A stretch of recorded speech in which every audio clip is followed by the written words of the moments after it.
Bismillahirrahmanirrahim. Assalamualaikum warahmatullahi wabarakatuh. Innal hamdalillah nahmaduhu wa nasta'inuhu wa nastahdihi wa nastaghfiruh wa na'udzu billahi min shururi anfusina wa min sayyiati a'malina man yahdihillahu fala mudilla lahu wa man yudlil fala hadiya lahu wa ashhadu an la ilaha illallah wahdahu la syarika lahu wa ashhadu anna Muhammadan 'abduhu wa rasuluh. Ya ayyuhalladzina amanu taqullaha haqqa tuqatih ولا تموتن إلا وأنتم مسلمون. يا أيها الناس اتقوا ربكم الذي خلقكم من نفس واحدة وخلق منها زوجها وبث منهما رجالا كثيرا ونساء واتقوا الله الذي تساءلون به والأرحام إن الله كان عليكم رقيبا. يا أيها الذين آمنوا اتقوا الله وقولوا قولا سديدا يصلح لكم أعمالكم ويغفر لكم ذنوبكم ومن يطع الله ورسوله فقد فاز فوزا عظيما. أما بعد فإن أصدق الحديث كتاب الله وخير الهدي هدي محمد صلى الله عليه وسلم وشر الأمور محدثاتها وكل محدثة بدعة وكل بدعة ضلالة وكل ضلالة في النار. Ikhwah wa akhwat rahimani wa rahimakumullah jami'an. Alhamdulillah, pada petang ini sekali lagi kita bersama dengan izin Allah Subhanahu wa taala untuk kita meneruskan bacaan kitab Zadul Ma'ad. Zad iaitu bekalan Al-Ma'ad, untuk kita bertemu dengan Allah Subhanahu wa taala di akhirat kelak, fi hadi khairil ibad, dalam mengikuti petunjuk Nabi Muhammad sallallahu alaihi wasallam, khairil ibad, sebaik-baik manusia. Itu kitab karangan Syekh Al-Imam Al-Allamah Ibn Qayyim Al-Jauziyah rahimahullahu ta'ala wa qaddasallahu ruhahu. Antara kitab yang terbaik dalam membincangkan sirah Nabi sallallahu alaihi wasallam, kitab terbesar dan terbaik dalam membincangkan sirah Nabi, kata Syekh Saleh Al-Utsaimin hafizahullahu ta'ala. Antara kitab terbaik untuk kita mempelajari sirah Nabi, yang paling antara yang detail dan terbaik adalah kitab ini, kitab Zadul Ma'ad. Dan kerana Al-Imam Ibn Qayyim bukan semata-mata membawakan kisah sirah Nabi, bahkan pertama Al-Imam Ibn Qayyim dia mengkritik riwayat-riwayat. Maksudnya bukan sekadar dia riwayatkan saja, dia tapis riwayat. Dia jelaskan riwayat ini sahih, riwayat ini tak sahih, riwayat ini ada kekeliruan, riwayat ini ada sekian-sekiannya, dari segi kesahihan khabar tersebut. Yang kedua, Al-Imam Ibn Qayyim dia bawakan riwayat-riwayat berkenaan dengan kisah tersebut ke semua riwayat. Yang ketiga, Al-Imam Ibn Qayyim dia mengeluarkan faedah-faedah fiqhiyah. Dia keluarkan kaedah-kaedah hukum-hukum ahkamil fiqhiyah, hukum-hukum fiqh. Itu yang menarik. Yang keempat, Al-Imam Ibn Qayyim dia keluarkan ibrah, pengajaran dan faedah-faedah selain daripada ahkamul fiqhiyah.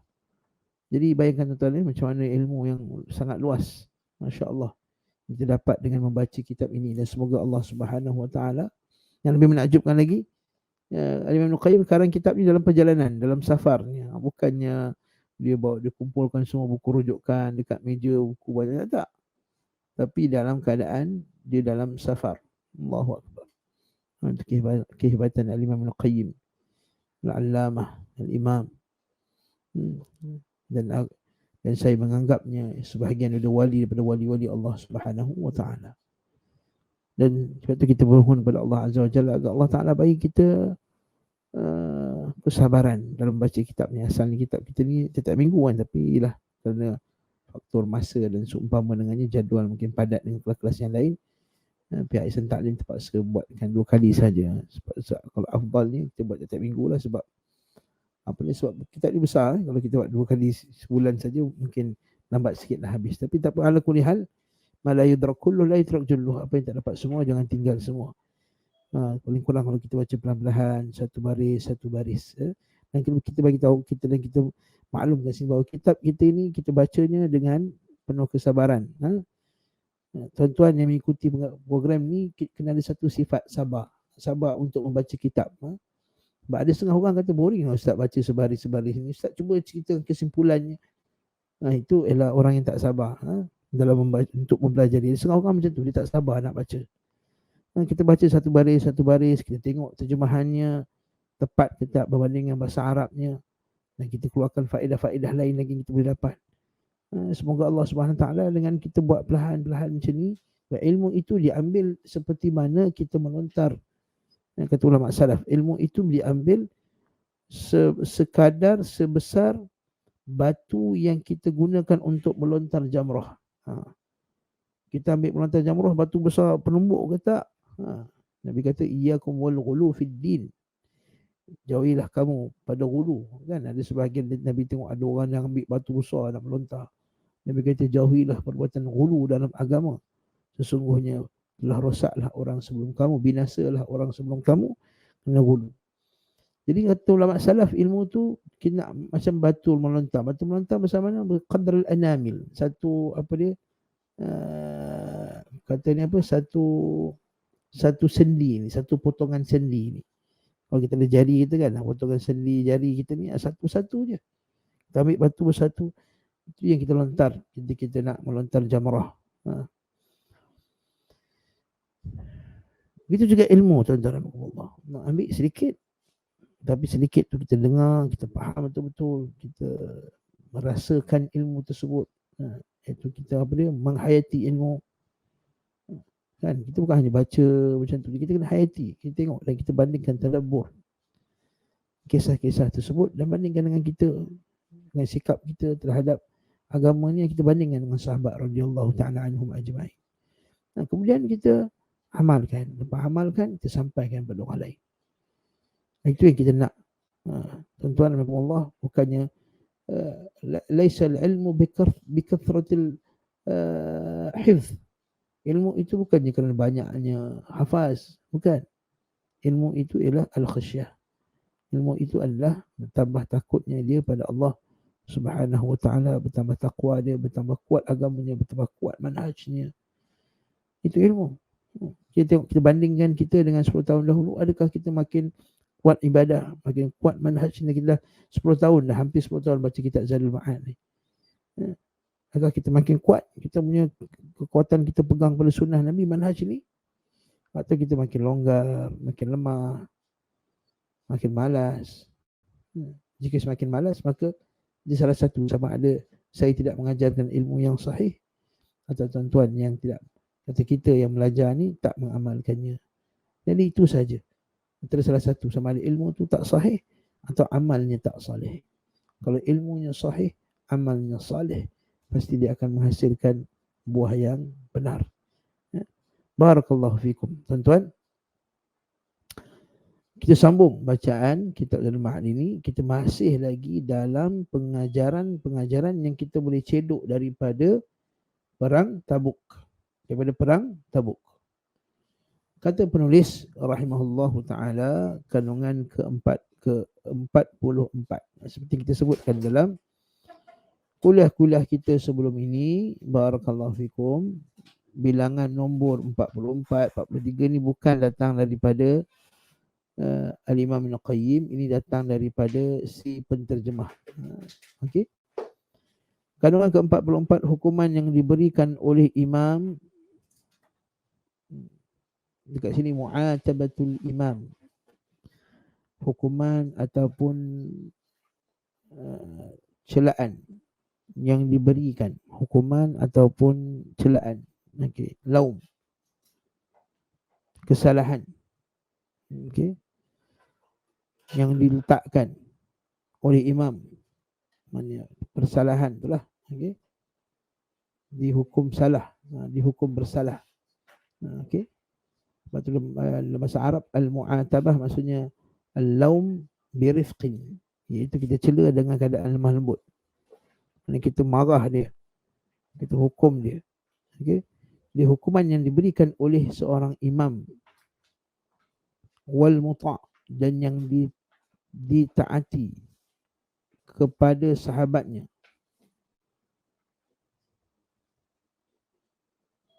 Maksudnya siapa ni? Maksudnya siapa yang menghukum tadi? Nabi Muhammad SAW. Siapa yang dipatuhi? Nabi Muhammad SAW.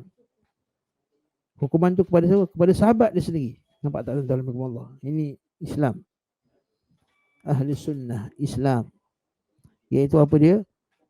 Nabi SAW sayang tak sahabat dia? Sayang sahabat dia. Nabi SAW sayang tak umat dia? Sayang umat dia. Tapi bila salah, hukum tak? Hukum.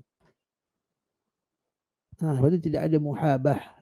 Tidak ada muhabah. Mim, ha, alif, ba, alif, tabar, mutah. Muhabah. Muhabah ni maksudnya apa? Tak ada apa dia? Tak ada kronisma, tak ada sifat kesihan pada dalam bab menjatuhkan hukuman. Tidak ada favoritism. Tidak ada favoritism. Yes, sahih. Muhabah. Iaitu apa dia? Dalam bab hukum, kalau kena pada kawan saya tak hukum. Kalau kesalahan tu kena pada pihak lain, kita hukum dia. Nah. Baik. Jadi itu satu yang kita boleh ambil. Hukuman yang diberikan oleh imam dan orang dipatuhi oleh sahabatnya. Dan orang yang memiliki kedudukan di sisinya serta orang yang dimuliakan. Siapa yang hukum tu? Iaitu Rasulullah SAW. Maksudnya apa dia? Hukuman, teguran itu datang daripada Nabi SAW yang mereka sayang sendiri. Yang mereka sendiri sayang, kan? Wa yakrumu alaih fa innahu ataba thalatha duna sa'ir man takhallafa anhu. Sesungguhnya, nampak sini, Nabi SAW dia menghukum kepada 3 orang sahabatnya. Siapa? Ka'ab bin Malik, Murarah dan juga Hilal bin Umayyah, kan? Okey. Ada 3 orang, betul tak? 3 orang. Siapa 3 orang? 3 orang sahabat, maksudnya orang yang beriman, dia bukan orang munafik. Pak Nabi memberi hukuman kepada 3 orang sahabatnya yang tidak ikut perang bersama beliau dalam perang Tabuk. Tetapi tidak memberi hukuman kepada yang lainnya. Tetapi tak beri hukuman. Maksudnya orang munafik yang ramai-ramai tak pergi tu, Nabi tak hukum dia.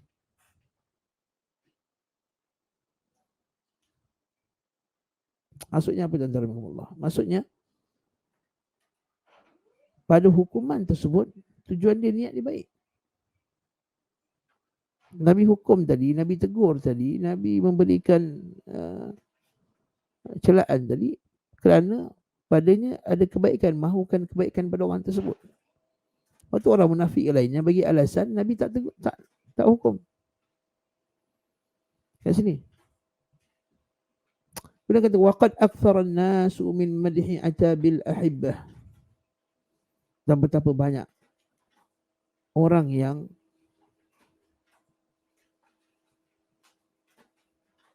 memuji. Waqad aktsara an-nas, banyaknya orang min madhi itabil ahibbah. Dia memuji hukuman yang datang daripada kekasih di sini. Maksudnya apa? Kalau kita sayang orang tersebut, lalu kita hukum dia,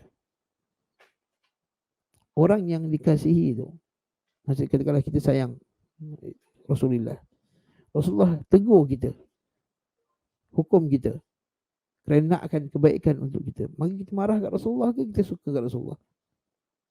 Kita sayang kat Rasulullah SAW. Betul kata kat sini, dia kata waqad aktsara an-nasu min madhi atabil ahibbah wastilzadhihi, dan merasa lazat dengannya, dan merasa hukuman itu sebagai satu kelazatan, wasururi bih, dan merasa gembira dengannya.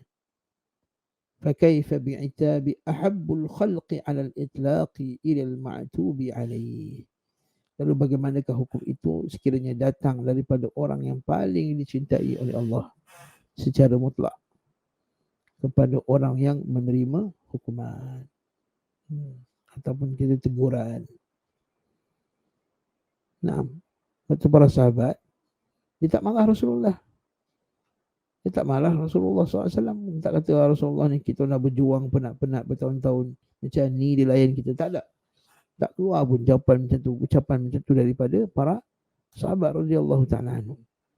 Tidak daripada Ka'ab bin Malik, tidak daripada Murarah, tidak daripada Hilal bin Umayyah. Sedangkan mereka tu orang yang dah lama dalam Islam, orang yang senior juga. Ini pelajaran sangat penting. Kita ni, kita orang sunnah, kadang-kadang kita buat silap. Kalau kita dalam satu organisasi, kita buat silap. Bila kita buat silap, ketua kita tegur untuk membetulkan situasi. Dia sentak. Dia keluar, tak apa dia ni. Kata sunnah, tegur macam ni, tegur macam tu. Ini perangai yang tak betul. Kadang-kadang kita tegur tu, kita tujuan ni kita baik. Kita nak kuatkan sunnah, nak kuatkan salaf, nak kuatkan organisasi kita. Tapi ada setengah orang, dia tak nak macam tu, dia tak nak terima. Sebab itulah banyak sekali ucapan salaf. Dia kata apa? Berbahagialah sekiranya kamu ada sahabat yang menegur kamu.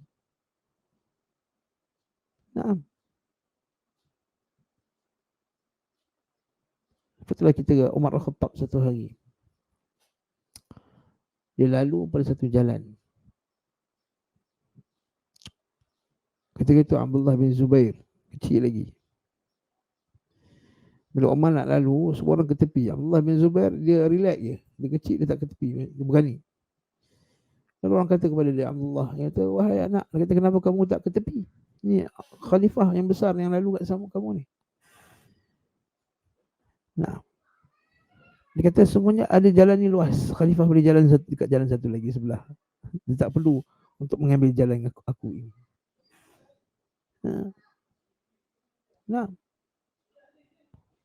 Umar Khattab, dia bukan rasa marah kat budak tu, dia rasa bagus budak ni. Nampak? Dia terus terang menegur jalan kebaikan.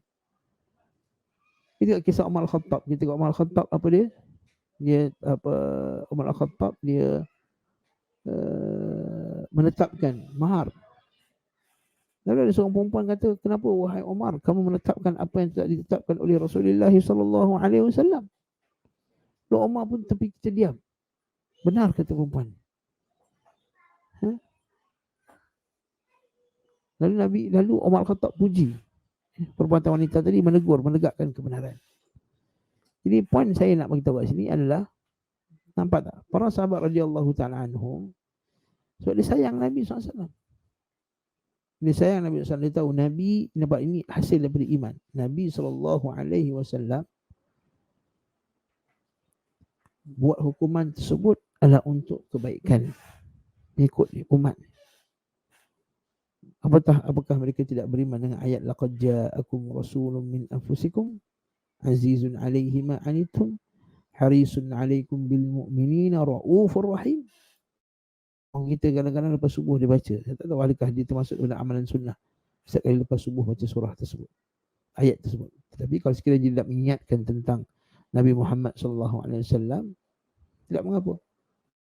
Masa ayat tersebut, laqad ja'akum, sungguh telah datang kepada kamu Rasul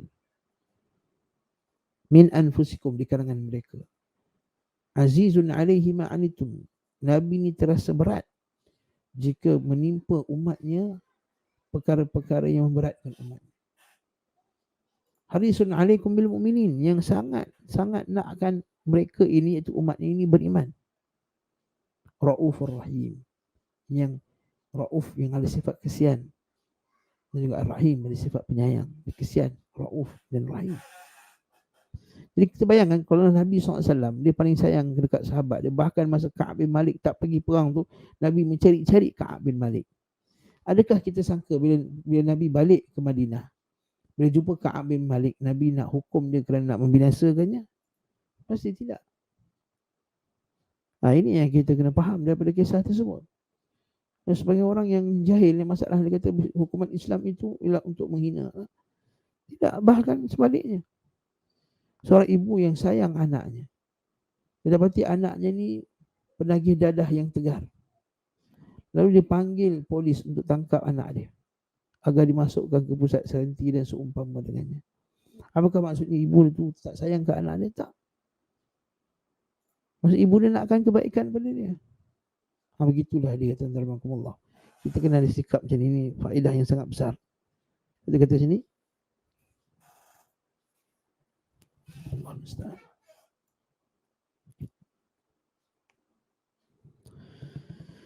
Di sini apa dia? Dan sungguh, lalu bagaimanakah jika hukuman itu datang daripada orang yang paling dicintai oleh Allah secara mutlak? kepada orang yang menerima hukuman tersebut. Demi Allah, alangkah indahnya hukuman tersebut. Alangkah agung hasilnya. Ada hasil tak? Kita dah belajar kan? Hasilnya Ka'ab bin Malik bertaubat kepada Allah Subhanahu Wa Taala. Hasilnya para sahabat belajar faedah yang besar berkenaan dengan taubat. Itulah hadis Ka'ab. Hadis Ka'ab bin Malik ni letak dalam kitab Riyadhus Shalihin dan kitab Taubah. Dan kitab Taubah. Maka agung hasilnya, sangat besar faedahnya. Sampai sekarang kita baca hadis tersebut. Kisah Ka'ab bin Malik. Demi Allah, sungguh ketiga sahabat tersebut mencapai ragam kebahagiaan. Sehingga Murarah ikat badannya di masjid, di tiang masjid, sebagai tanda menyesal dia.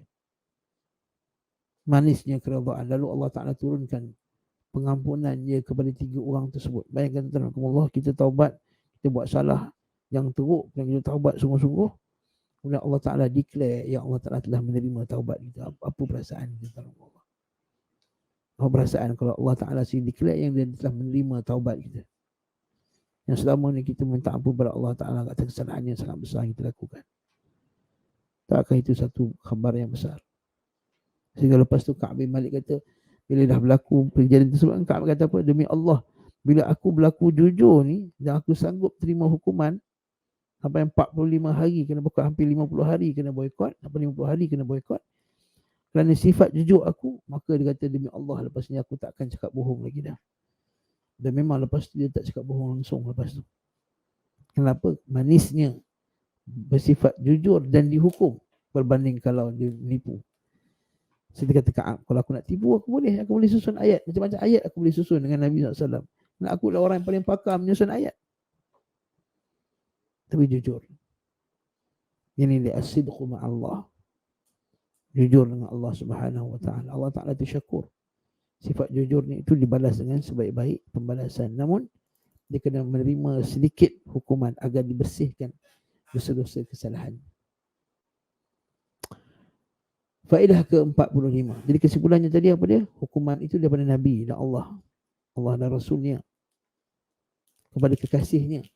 Maka pastinya hukuman tersebut adalah hukuman yang menghasilkan faedah yang terbaik. Qaddakumullah, hukumlah dengan penuh kasih sayang. Jangan kita hukum anak murid kita, jangan kita hukum pekerja kita, jangan kita hukum suami kita, isteri kita, kerana kita marah waktu kalau kita baca banyak buku-buku motivasi. Bila ditanya apakah dia kaedah untuk menasihati anak atau seumpama dengannya, kata jangan marah kerana, jangan tegur kerana marah. Jadi tegur kerana sayang. Maka itu akan hasilkan impact yang lebih besar kepada anak itu tadi ataupun seumpama dengannya. Nonggang ke-45, taufik daripada Allah kepada Ka'ab dan kedua rakannya atas kejujuran mereka yang disebut tadi. Taufiqullahi li Ka'bin wa sahibaihi fima ja'u bihi minas sidqi. Sifat jujur, as-sidqu, benar, jujur. Jujur ni apa tu, perkataan siddiq, benar tu bukan maksud benar sekadar dia bercakap benar. As-sidqu itu dalam bahasa Arab dari dua maksud dia lebih luas, iaitu apa yang dia zahirkan itu sama dengan apa yang dia sembunyikan dalam hati dia. Itu maksud as-sidq. Dan di antara syarat kalimah la ilaha illallah illa as-sidq. Ya. Jadi Allah tidak sampai menghinakan mereka dengan kedustaan dan permintaan uzur tanpa adanya alasan yang benar. Maksudnya apa? Kalau kita sifat jujur dengan Allah Ta'ala, Allah Ta'ala takkan hinakan kita. Ada satu kisah seorang perawi hadis. Masa tu dia dengan anaknya. Anaknya menyuruh dalam rumah. Lalu masa tu khalifah yang masa tu berakidah dengan Mu'tazilah, dia tanya, mana anakmu? Kata, anak aku ada dalam rumah. Dia tak tipu. Dia tak kata, anak aku ada dalam rumah. Dia kata, kenapa kamu dia cek yang ada dalam rumah? Hajjaj tanya balik, kenapa kamu tak berdusta? Anda lupa siapa nama perawi hadis ni. Dia kata, kenapa kamu tak berdusta? Kenapa kamu tak tipu untuk selamatkan anak kamu? Dia kata,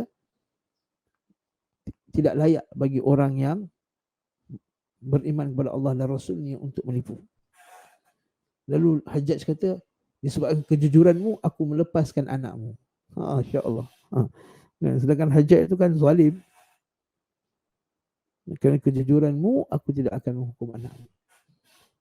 Nah, itu Allah Ta'ala balas. Allah Ta'ala tidak sampai menghinakan mereka dengan kedustaan dan permintaan uzur tanpa adanya alasan yang benar. Yang dalam kurun waktu singkat menunjukkan kebaikan. Maksudnya apa ni? Apa bahasa Arab ni? Dia kata fasaluhat ajilatuhum. Maksudnya dalam waktu yang terdekat nampakkan kebaikan. Maksudnya macam ni. Kalau mereka tu bagi alasan yang tipu, ya memanglah di dunia ni lepaslah. Waktu terdekat lepaslah. Sekarang Nabi tak marahlah. Tapi kalau nampak, namun pada akhirnya akan mendatangkan seluruh kerosakan. Kalau Ka'ab bin Malik ni cerita kalau lah, dia tipu masa tu. Ya, Nabi boleh lepaskan masa tu. Tapi lepas tu, Allah Ta'ala akan bongkarkan penipuan-penipuan mereka. Sebenarnya Allah Ta'ala bongkarkan orang munafikin dalam surah At-Taubah. Allah Ta'ala dalam Quran, Afallahu anka lima adzinta lahum. Allah Ta'ala maafkan engkau wahai Muhammad kerana engkau memberi izin kepada mereka untuk tidak pergi berang. Sehingga jelas kepada mereka bahawa mereka itu menipu.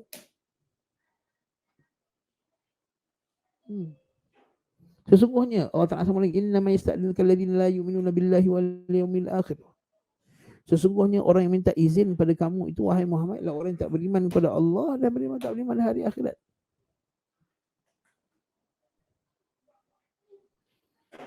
Nampak tak? Yang minta izin untuk tak pergi perang ni lah orang tak beriman kepada Allah dan hari akhirat. Betul, Ka'ab dia bijak.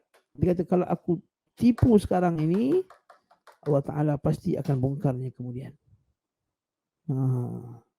Itulah satu guru kami, Syekh Ahmad Akram kata apa? Kalau kita menipu dalam bab ilmu ni, bab sunnah Nabi SAW, menipu dengan atas nama Nabi SAW, pasti Allah Ta'ala akan bongkarnya. Ada setengah orang. Saya belajar sekian dan sekian, saya mengaji sekian, saya sanad sekian dan sekian. Allah Ta'ala bongkarkan dia. Masa tu kami mengaji Sunan Tirmizi, Syekh kata, siapa yang memang tak sama hadis ni, tak dengar hadis ni. Kemudian dia kata, aku telah mendapat hadis ni sanad sekian-sekian tanpa pengecualian. Macam aku dengar semua. Dia kata, pasti Allah Ta'ala akan bongkarkan. Allahu Akbar. Masa tu kita takut. Lalu kita pun tak berani kata kami dengar keseluruhannya. Padahal sebab apa? Sebab ada waktunya kadang-kadang bila dengar hadis tu kita tertidur. Kadang-kadang waktu kami terlalai. Walaupun khatam baca kitab tersebut, kita kata ada tempat-tempat yang aku tidak mendengarnya dengan sempurna. Sehingga kan sebahagian ulama salaf dia tertidur sekejap, dia macam terlelap, macam dalam kelas kan, tuan-tuan sekarang kelas terlelap dan tuan-tuan tak dengar habis riwayat tersebut. Jadi bila tuan-tuan sedar, tuan kata aku tadi aku dengar kuliah tadi ustaz, sedangkan dia tak dengar habis. Salaf dulu tak buat pakai macam ni. Dia akan bagi tahu, saya telah mendengar riwayat ini kecuali sekian pada tarikh sekian aku tidak mendengarnya. Ini jujur. Kalau tidak dia melakukan tadlis.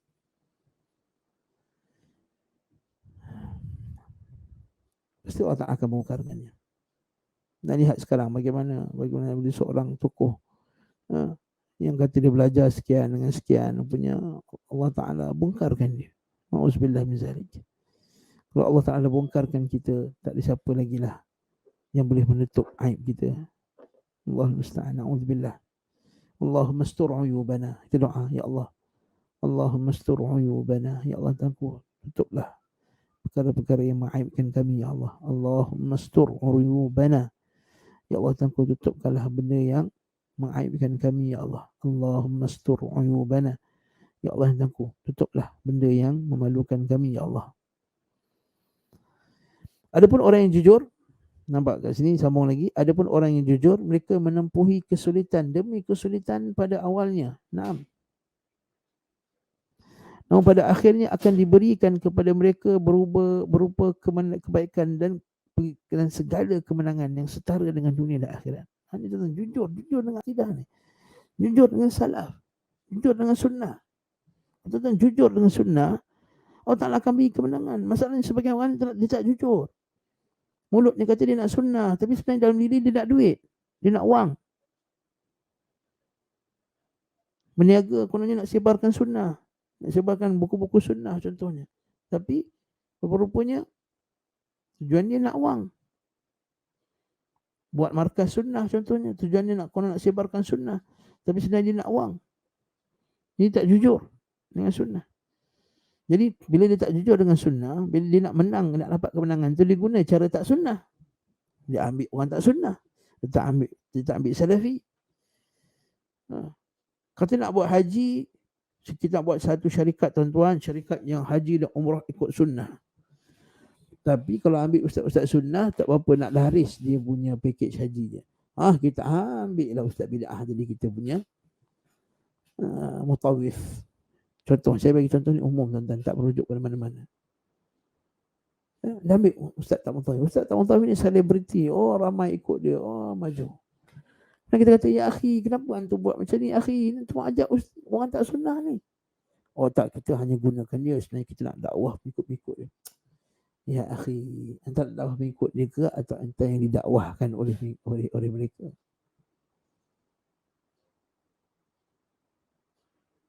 Allah musta'an.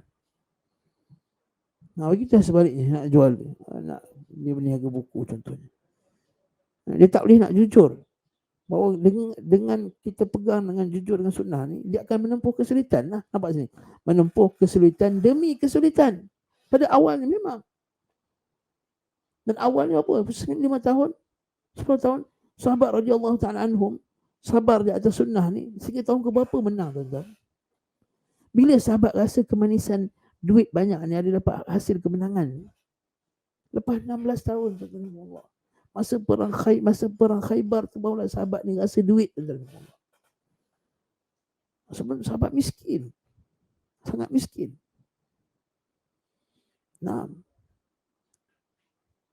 Tak rasa kemenangan. Seperti mana Mus'ab bin Umair tak rasa kemenangan pada mulanya. Kita nak cepat menang. Lalu dia nak cepat menang dengan cara yang tak sunnah. Nak cepat menang dengan cara yang tak sunnah. Naam. Bila menang dengan cara yang tak sunnah, nak cara yang tak, nak cepat, nak cepat, akhirnya dia ambil yang tak sunnah. Dia tak jujur. Dia tak jujur dengan sunnah, tak jujur dengan salaf. Kata cantik Imam Al-Qayyim dia kata, ada pun orang yang jujur. Was-sadiquna ta'ibu fil ajilah ba'd at-ta'ab. Orang yang jujur, ta'ibu, penat, fil ajilah, pada waktu yang dekat. Pada awalnya, fil ajilah ba'd at-ta'ab, dengan sebahagian daripada kesusahan. Bukan ba'd at-ta'ab, kesusahan dia ba'd at-ta'ab, dengan sebahagian keletihan, kesulitan. Fa'aqabahum, tapi lepas tu Allah Ta'ala datangkan kepada mereka salahal aqibah, penghujung yang baik. Yang ni yang kita nak. Allahumma ahsin aqibatana fil umuri kulliha. Nanti kita baca doa, Allahumma ahsin aqibatana fil umuri kulliha. Ya Allah, kau elokkanlah penghujung urusan kami ni, ya Allah. Kita nak besarkan anak kan, dalam keadaan susah, terpaksa sabar. Nak besarkan anak atas sunnah ni bukan mudah. Terpaksa menentang arus. Ya, ramai orang kata hantar sekolah sekian bagus, sekolah sekian bagus. Tapi jika sekolah tu tak ajarkan sunnah, tak ajarkan akidah salaf, tak ajar fiqh salaf, apakah kita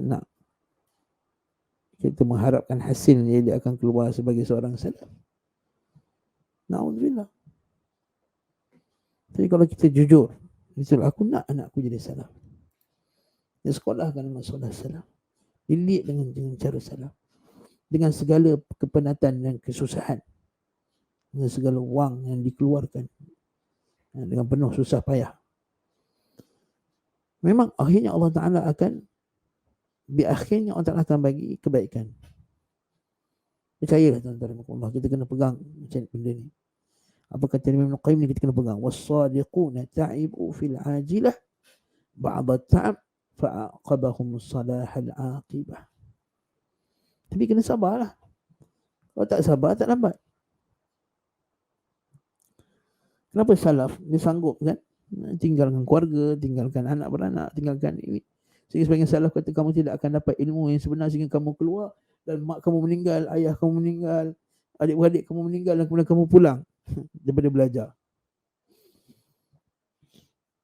Seperti sebagian salaf, dia balik-balik ayah dia dah meninggal, mak dia dah meninggal sebab dia menuntut ilmu jauh. Tapi kerana dia tahu salahal aqibah, kebaikan yang hujung. Lihat baca surah Ibn Taymiyah rahimahullah kepada ibu dia ketika dia sedang berjihad. Baca surat ni, Allah Akbar, sedih surat tu. Dia kata apa?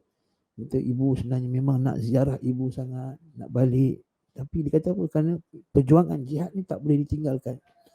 Kan itu perintah rukun, apa, fardu ain. Salahal aqibah. Dan jangan ingat pula salahal aqibah ini penghujung yang baik, kemenangan itu kemenangan di dunia semata-mata, tidak. Nah, kalau nak kata kemenangan di dunia semata-mata, tak menanglah Syekhul Islam Ibn Taymiyah, dia mati dalam penjara. Tidak menanglah Al-Buwaiti, anak murid Imam Syafi'i, yang meninggal dalam penjara.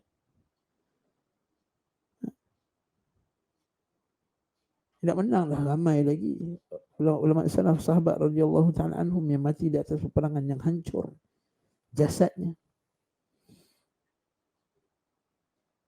Nah, betul kata sini, sementara manis di awal. Wal falah kullal falah. Itulah kemenangan yang sebenarnya. Wa ala hadha qamatid dunya wal akhirah. Maka di atas inilah dunia dan akhirat itu ditegakkan. Apa terjemahan ini?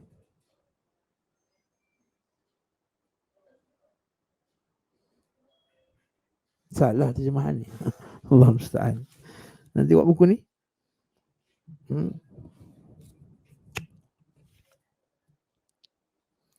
Wal falah kullal falah. Dan kemenangan demi kemenangan. Okey. Dan itulah kemenangan di atas kemenangan. Maksudnya apa? Iaitu kemenangan bersifat jujur. Betul kan tuan-tuan? Kita kena betulkan ni. Dan itulah kemenangan di atas kemenangan. Bukan ni. Saya ambil pen.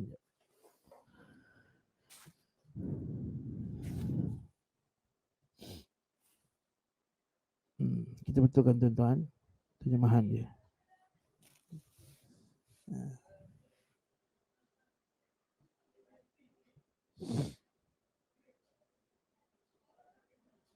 Berupa kemenangan. Ya, fa'aqabahum salahal aqibah. Dia akan memberi kemenangan di akhir, pada akhirnya akan diberi kebaikan. Ini betul lah. Dan kemenangan yang setara dengan dunia. Bukan ni salah ni. Ini salah. Padam. Ini salah terjemahan ni. Okey. Dan pada akhirnya mereka akan diberi berupa kebaikan, pengakhiran yang baik, salahal aqibah. Dan itulah kemenangan di atas kemenangan. Betul kan? Dan itulah kemenangan di atas kemenangan. Ataupun itulah kemenangan yang sebenar. Ataupun kita kata itulah kemenangan yang sebenar. Al-falah kullal falah. Kemenangan yang sebenar. Itulah kemenangan yang sebenar. Al-falah kullal falah. Itu yang kita nak. Al-falah kullal falah. Kemenangan yang sebenar. Kemudian apa kaitan ini? Dia kata wa ala hadha qamatid dunya wal akhirah. Di atas sikap inilah, iaitu di atas isu inilah, iaitu apa, kita nak menang akhirat tu, itulah dunia ni tertegak. Wa ala hadha qamatid dunya. Dunia dan akhirat dicipta oleh Allah Subhanahu wa taala apa? Untuk nak uji orang.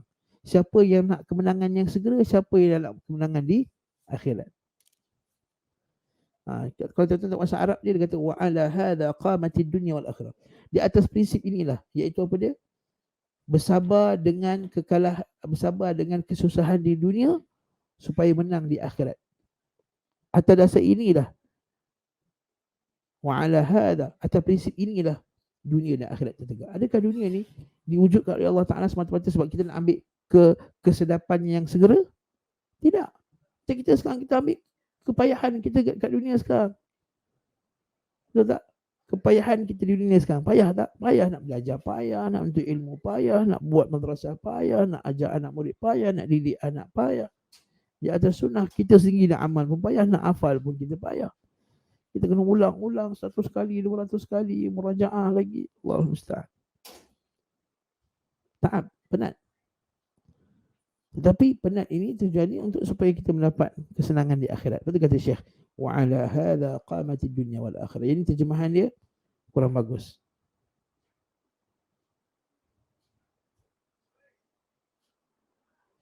Famuraratul mabadi halawatul fil awaqib.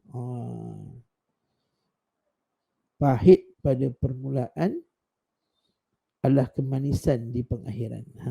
Cantik ini betul lah ni. Pahit di permulaan, manis di pengakhiran. Famurarat, murarah. Murarah maksudnya kepahitan. Dijamakkan. Mararah ataupun murarah. Mungkin saya silap, mungkin ada yang boleh betulkan. Kepahitan al-mabadi pada tempat-tempat bermula itu adalah kemanisan di penghujungnya. Tapi susah, dia susah dulu. Masa kita belajar, kita ajar anak kita belajar, susah dulu. Kemanisannya kemudian. Wa halawatul mabadi muraratul fa'aqid. Manis awal-awal, nanti pahit di kemudian. Kita bagi anak kita manis dulu, tak menanggung kesusahan. Nak senang, semua dia nak dapat. Dia tak dapat kesusahan. Nanti dia akan dapat kepahitan dia pengakhirannya. Wa qaulun Nabi li Ka'ab, dan ucapan Nabi pada Ka'ab.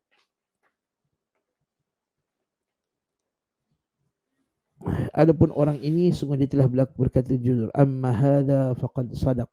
Kan masa Nabi tanya itu kan, apa alasan kamu? Alasan kamu semua bagi alasan. Abu Ka'ab dia bagi jawapan dia yang sebenar. Dia kata memang dia tak pergi perang. Dia terlewat, dia malas. Jadi dia cakap jujur, dan Nabi ketika itu Nabi sendiri jawab. Amma hadza faqad sadaq. Adapun orang ni dah cakap benda yang betul. Dalilun zahirun min at-tamassuk bi mafhumil laqabi 'inda qiyam qarinatin taqdari takhsisil madhkur bil hukm. Oh, ini kena dengar betul ni. Adalah bukti nyata untuk berpegang kepada mafhumul laqab ketika adanya indikasi yang menunjukkan pengkhususan tersebut pada hukum yang bersangkutan. Apa benda ni? Ini berat ni nak faham sikit kata. Al-tamassuk bi mafhumul laqab inda qiyamil qarinah.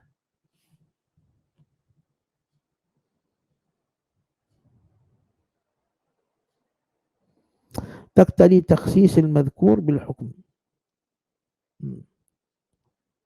Dia macam ni, macam firman Allah Ta'ala. Tengok sini, dan ingatlah kisah Daud dan Sulaiman. Di waktu keduanya memberikan keputusan mengenai tanaman. Tanaman itu dirosakkan oleh kambing-kambing kepunyaan kaumnya. Dan adalah kami menyaksikan keputusan diberikan oleh mereka. Maka semua telah memberikan pencarian kepada Sulaiman dan hukumnya lebih tepat.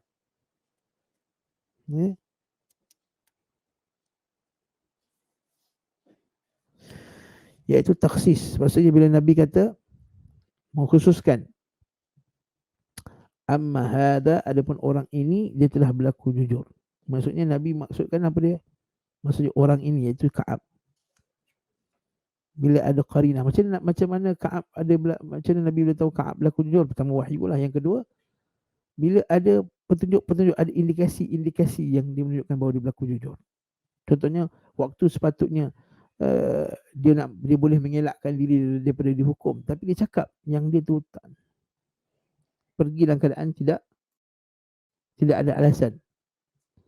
Kita macam ni lah tuan-tuan. Macam kita kata orang ni dia boleh je bagi alasan, tapi dia tak nak bagi alasan dan dia dihukum. Itu menunjukkan bahawa dia jujur.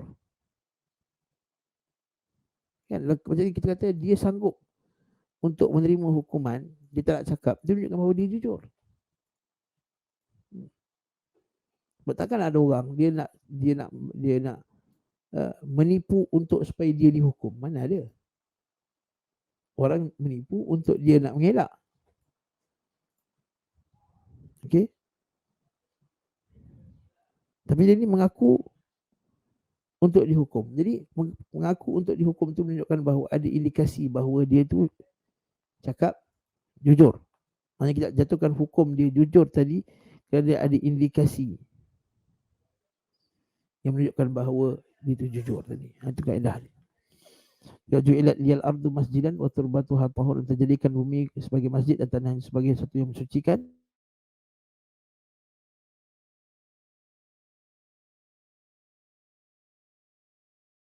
Pembicara bertujuan mengkhususkannya dengan hukum tersebut. Jujur dalam kes tadi. Perkataan Ka'ab, apakah ada orang lain mendapat hal yang sama denganku ini? Okey, ini isu lain pula. Naam. Kemudian perkataan Ka'ab ni sebenarnya dah masuk poin lain ni sebenarnya. Kemudian pada perkataan Ka'ab, apakah ada orang lain yang mendapatkan hal yang sama denganku ini? Mereka mengatakan benar. Menunjukkan bahawa seseorang sepatutnya menerima pedihnya musibah dengan ruh keteladanan dengan orang lain yang mendapat musibah yang sama dengannya. Apa ni? Iaitu kata dalil zahir fit tamassuk. Kata apa?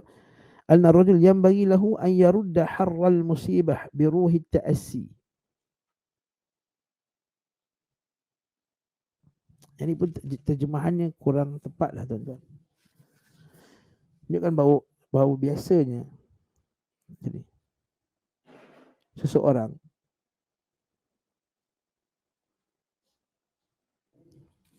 dapat menolak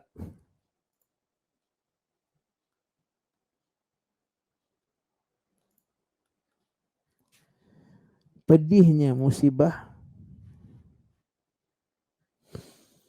apabila melihat, itu buat ayat simple lah, apabila melihat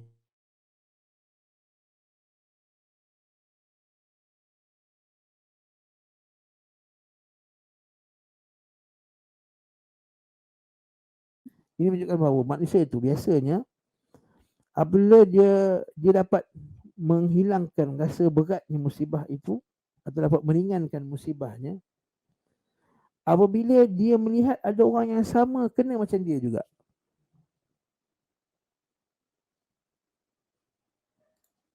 Faham tak? Fi tamassuk kata apa? Yang bagi lahu an yarudda harral musibah. Dia patutnya menolak kesusahan itu dengan apabila dia melihat pada orang lain yang kena masalah macam dia juga. Contohnya, tengoklah ayat Quran ni. Allah Ta'ala kata, wala tahinu wala tahzanu wa antumul a'launa in kuntum mu'minin. Allah Ta'ala wala tahinu fi ibtiqa'il qaum in takunu ta'lamuna fa innahum ya'lamuna kama ta'lamun wa tarjuna minallahi ma la yarjun. Janganlah kamu berhati lemah dalam mengajar musuh. Yang kamu rasa lemah-lemah dalam nak mengalahkan kaum itu, kaum musuh dalam peperangan. Sesungguhnya kalau kamu sakit, maksudnya kalau dalam peperangan ni kamu sakit tak? Kamu sakit, kamu luka, kamu dipukul dan sebagainya, maka sesungguhnya mereka pun sakit juga. Sebagaimana kamu menderitainya. Maksudnya macam ni. Kamu janganlah rasa lemah. Kalau kamu rasa lemah nak lawan musuh, musuh pun sama juga rasa sakit dengan kamu juga. Ini biasa kita cakap dekat anak kita. Kita kata, takkanlah abang tak nak rasa penat nak hafal setengah muka surat ni. Adik yang lagi kecil pun lagi sakit, lagi dia tanggung. Dia kata, iya ke? Dia pun lebih bersemangat. Jadi kita kata manusia ni, bila tengok ada orang yang sama kena dengan dia, dia akan rasa apa dia? Ringan musibah yang diterima padanya. Fa innahum ya'lamun kama ta'lamun. Tetapi bezanya apa?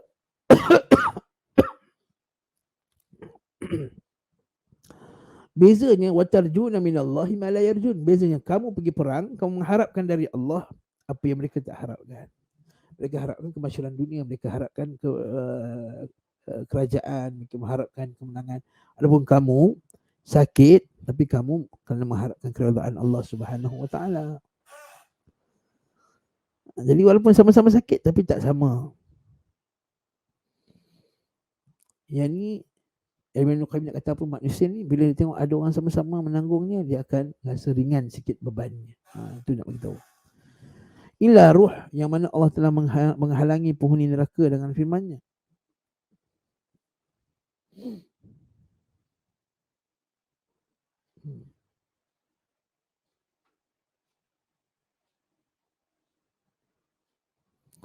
Allah Ta'ala kata, harapun kamu ini sekali-kali tidak akan beri manfaat kepadamu di hari itu, kerana kamu telah menganiaya diri kamu sendiri, sungguhnya kamu bersekutu dalam azab itu. Maksudnya kamu bersekutu dalam azab. Maksudnya wahai orang penghuni neraka, kamu tak perlulah nak kata oh dia itu telah menzalimi kamu, dia yang sesatkan kamu, dia yang ajak kamu buat jahat. Sebenarnya kamu pun sama juga, kamu duduk tanggung mereka, kamu juga sama juga. Nah, sesungguhnya kamu bersekutu dalam azab. Sesungguhnya kamu bersekutu, kamu pun sekali dalam azab tersebut. Tapi Allah Ta'ala halang perasaan tersebut. Maksudnya Allah Ta'ala halang. Maksudnya bagi orang ahli neraka, mereka tak terasa pun rasa ringan. Dia tak terasa ringan pun dengan azab tu tadi.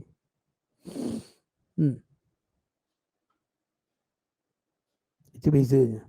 Ahli neraka, kalau kat dunia, kita tengok ada orang yang sama-sama kita akan rasa ringan. Sebagai contoh lah, bagi contoh semudah tuan-tuan. Saya kena COVID tahun lepas kan. Kena naik ambulans, kena hantar kat pusat kuarantin. Rasa macam tu, ya Allah, siksanya aku. Nak berpisah dengan anak, sedih gila masa naik ambulans tu. Rasa macam Allah, terpisah dah apa semua dah. Bila sampai kat pusat kuarantin tu, dekat saya masa tu dia stage 1-nya kuarantin. Punyalah ramai manusia.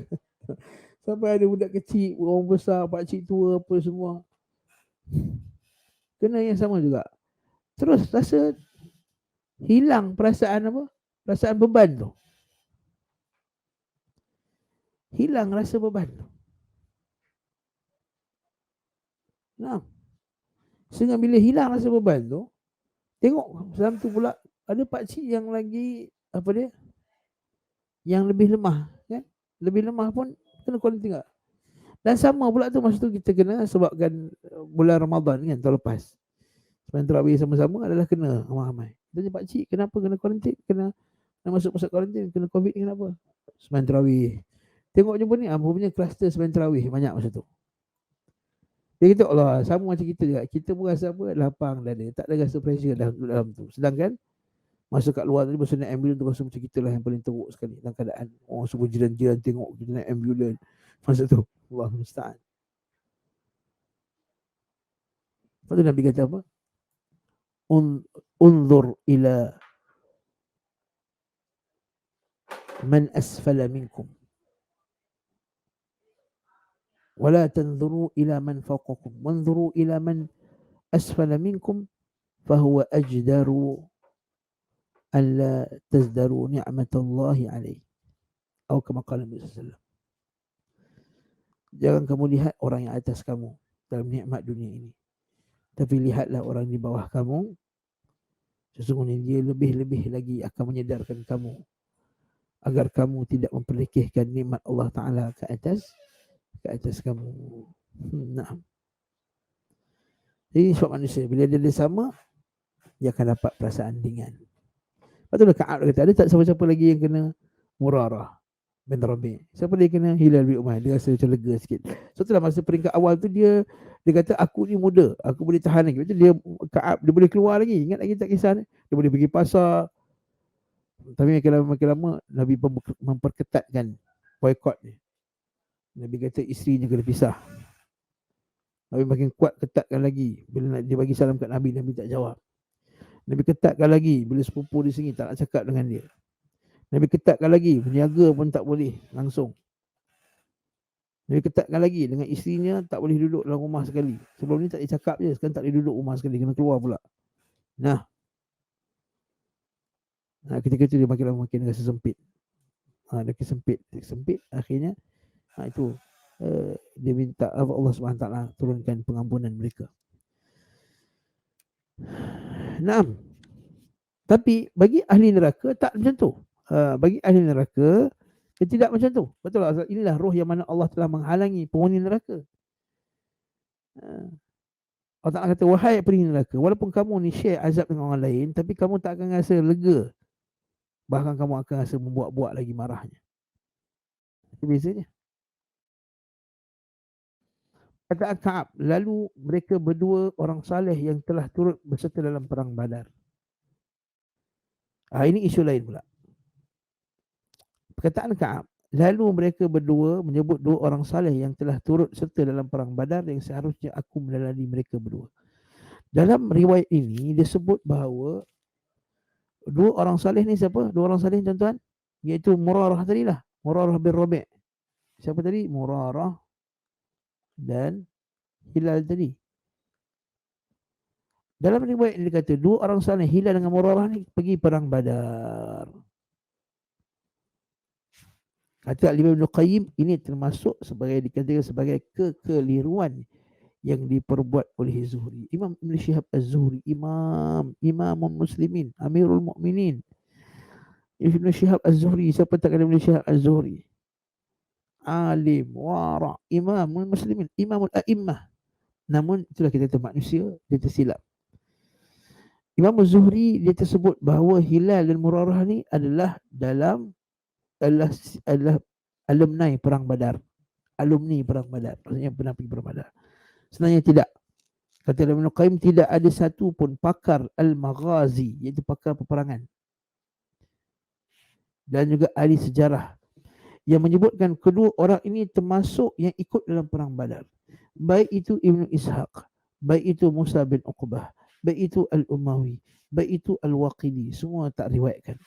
Dan tidak ada seorang pun pakar sejarah yang menyebutkan sahabat-sahabat yang terlibat dalam perang Badar. Ini faedah. Tuan-tuan lepas ni, kalau tuan baca hadis apa, hadis ni dalam Riyadhus Shalihin, tuan ingat ni, bahawa sebenarnya Murarah dan juga Hilal bukan sini perang Badar. Dengan demikian, sepatutnya kedua orang tersebut tidak dimasukkan di antara di kalangan orang yang turut pergi perang Badar. Dan Nabi SAW tidaklah mengisolir Hatib, tidak memboikot Hatib. Hatib pergi perang Badar. Hatib dibocorkan rahsia Nabi SAW masa nak pergi perang, apa dia? Masa Fathu Makkah, pembukaan kota Makkah pada tahun ke-8 Hijriah. Naam. Dan juga tidak memberikan hukuman di mana dia telah mengikat dirinya. Maksudnya siapa? Hilal bin Umayyah, dia ikat dirinya. Maksudnya Nabi tak hukum macam tu pun kepada Hatib, sebab Hatib, jangan kesalahan Hatib lagi besar, bocorkan rahsia umat Islam. Terus sebab Hatib sini perang Badar, Nabi tak hukum dia. Kalaulah Murarah dan Hilal bin Umayyah ni sini perang Badar, saya Nabi takkan hukum dia sebegini dengan hukuman yang berat. Tak pergi perang dengan bocorkan rahsia negara, mana lagi teruk? Bocorkan rahsia lagi teruk. Bahkan bila Umar Al-Khattab nak pancung dia, Umar Al-Khattab kata, da'ani ya Rasulullah adribu hadzal munafiq. Dia biarkan aku ya Rasulullah, aku pancung si munafik ini. Nabi kata, wa ma yudrika ya Umar la'allallah yattali'a ala qulubi ahli Badar. Apakah wahai Umar kamu mengatakan sedemikian? Kan? Moga-moga Allah Ta'ala telah melihat di dalam hati orang yang pergi Badar. Kan?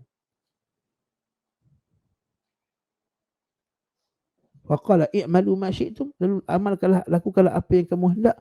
Laqad ghafartu lakum. Maksudnya orang yang pergi perang Badar tu Allah telah ampunkan dosa-dosanya. Dan di manakah perbandingan antara dosa melanggar tidak turut serta perang dengan dosa dengan sebagai mata-mata? Maksudnya dosa sebagai membocorkan rahsia itu lagi besar, kafir. Bahkan Imam Ibn Rajab Al-Hambali sebut antara orang yang boleh dihukum bunuh menurut sebagian fuqaha adalah orang yang bocorkan rahsia negara. Betul, sebab yang terhalang sebab dia pergi perang Badar. Sebab tu Nabi tak jatuhkan hukuman. Kalau Hatib itu bukannya sini yang perang Badar, saya telah dihukum bunuh. Abdul Faraj Ibn Jauzi mengatakan, aku selalu berkeinginan kuat untuk menyingkap itu serta menguraikannya, sehingga aku melihat Abu Bakar Al-Athram, anak murid Imam Ahmad, menyebutkan perihal Az-Zuhri dan menyebutkan keutamaannya, hafalannya serta kekuatan hafalannya. Bila hampir-hampir tidak diketahui telah melakukan kekeliruan. Ini Malaysia Az-Zuhri, alim besar. Siapa perasan? Kan? Tapi rupa minta silap. Di mana beliau mengatakan Murarah bin Rabi' dan Hilal bin Umayyah keduanya yang turut dalam perang Badar, dan tidak seorang pun mengatakan pernyataan seperti ini, seperti Az-Zuhri. Tidaklah manusia terjaga daripada kekeliruan.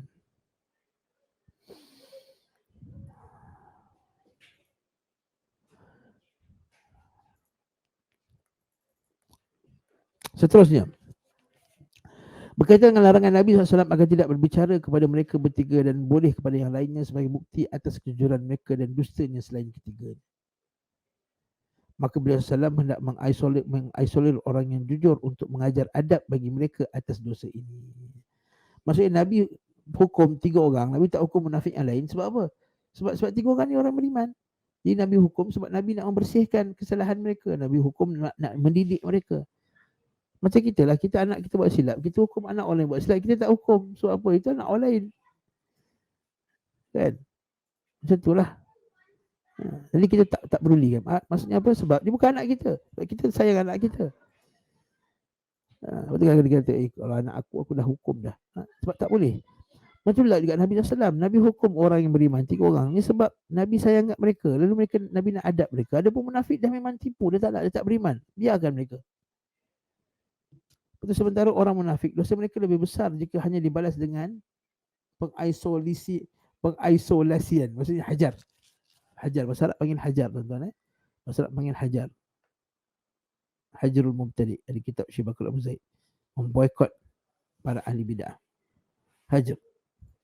Jadi dalam Islam ada tak bab boikot ni? Ada. Ada tak bab hajar? Ada. Ada tak bab tahzir? Ada. Tetapi dengan Imam Ibn Qayyim kata apa? Dia adalah ubat bagi penyakit ini ialah ubat bagi penyakit ini tidaklah berfungsi dalam mengubati penyakit nifaq. Sebab tu orang yang munafik, yang jelas kemunafikannya, atau orang yang memang dah kafir, ada tak dalam Islam kata ada boikot orang kafir? Tak ada. Tapi adakah ada boikot ahli bid'ah? Ada. Ada tak boikot orang beriman yang buat salah? Ada. Nabi boikot isterinya. Ada. 2 bulan Nabi tak cakap dengan Zainab. Nabi boikot, Nabi hajar sebagai isterinya. Itu sehingga kan datang khabar bahawa Nabi menceraikan isterinya. Tidak. Juga tidak memberikan faedah kalau nak boikot orang munafik. Bahkan kalau boikot orang munafik, dia akan tambah kemunafikannya. Tahu tak? Nak boikot Siti Kasim. Siti Kasim kata, apa? Peduli apa aku? Ustaz nak boikot aku. Kata, aku ada banyak ni kawan orang-orang kafir. Nampak dia akan kata macam tu. Dia tak ada faedah. Tapi orang yang beriman, bila orang yang dia sayang boikot dia, apa perasaan dia? Dia sedih tak? Dia sedih. Demikianlah Allah SWT berbuat pada hamba-Nya dalam memberikan hukuman atas dosa-dosa mereka. Allah memberikan tuntunan adab kepada hamba-Nya yang mukmin dan mencintainya, di mana hamba tersebut memiliki darjat yang mulia di sisinya dengan ketergelinciran dan kesalahan.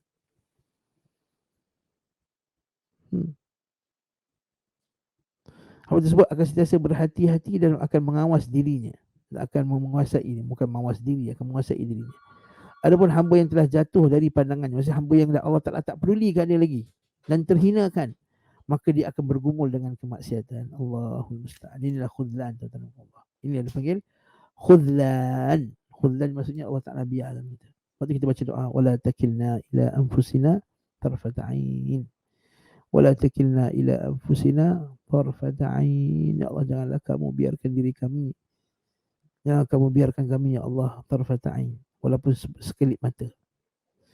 Seorang yang terpedaya bahawa mengira bahawa nikmat tersebut adalah sebahagian dari karamahnya atas dirinya, dia tidak mengetahui bahawa itu adalah penghinaan baginya. Nampak tak? Setiap kali hamba tersebut melakukan perbuatan dosa, maka Allah memberinya nikmat. Na'udzubillah.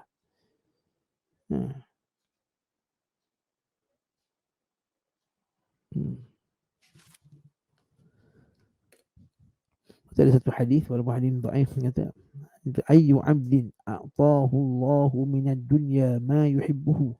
Mana-mana hamba yang Allah Taala bagi dia satu benda daripada nikmat dunia yang disukai. Wa huwa 'asin lillah, dan keadaan dia itu bermaksiat kepada Allah, fa'alam annahu istidraj. Ketahuilah bahawa itu adalah istidraj. Iaitu Allah Taala nak tarik dia dalam kesesatan, kebinasaan. Sanastadrijuhum min haitsu la ya'lamun. Kami tarik mereka kepada kebinasaan min haitsu la ya'lamun, kerana mereka tak sedar. Wa umli lahum, dan kami tangguhkan mereka, inna kaili matin, sesungguhnya tipu daya perancangan aku sangatlah kuat, kata Allah Taala. Macam baru-baru dengan Elon Musk kan, orang hantar mesej. Kata, wahai Elon Musk, kamu dah ada kekayaan, dah ada kebijaksanaan, tolonglah perhatikan sedikitlah alam ini. Perhatikan apakah tidak ada pencipta bagi alam ni.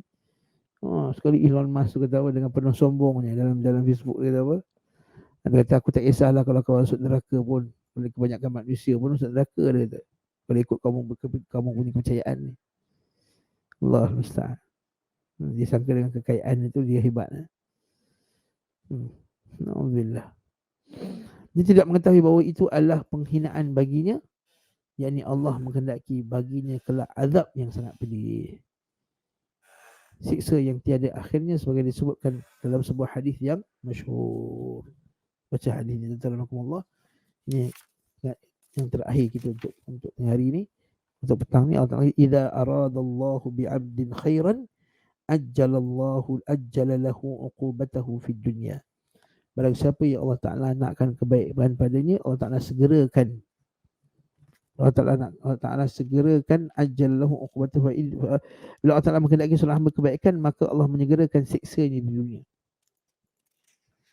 Maksudnya Allah Taala akan kenakan kesusahan dekat dunia. Dan apabila wa idza arada bi 'abdihi syarran, maka bila Allah Taala akan keburukannya, Allah Taala akan amsaka anhu uqubatahu. Allah Taala akan tahan hukumannya dekat dunia ini. Fayaridu yaumal qiyamati bi dhunubihi, maka dia akan ditarik di akhirat kelak nanti dengan dosa-dosanya, akan digiring di hari kiamat dengan dosa-dosanya. Na'udzubillahi min dzalik. Tapi jangan kita minta pula Allah Taala mengazab kita kat dunia. Jangan kata bila Allah Taala segerakan, maksudnya Allah Taala kita akan ada dosa di akhirat kelak. Tidak, jangan minta.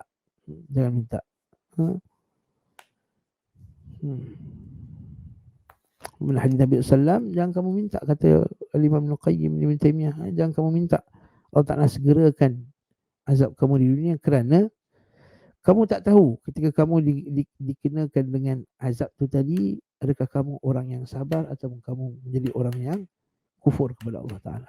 Sebab ada orang bila dia kena ujian, maka orang tersebut dia akan bertambah taat kepada perintah Allah. Tapi ada orang terpuk ujian dia jadi kufur.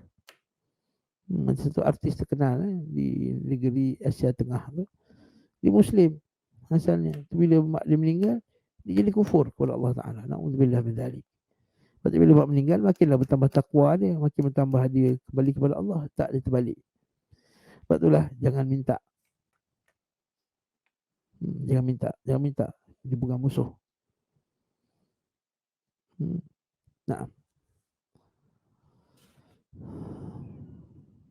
wallahu ta'ala alam bissawab. Saya stop kat sini. InsyaAllah kita akan sambungnya pada kuliah akan datang bi'idznillah ta'ala. Ada soalan ke? Sekiranya ada lah.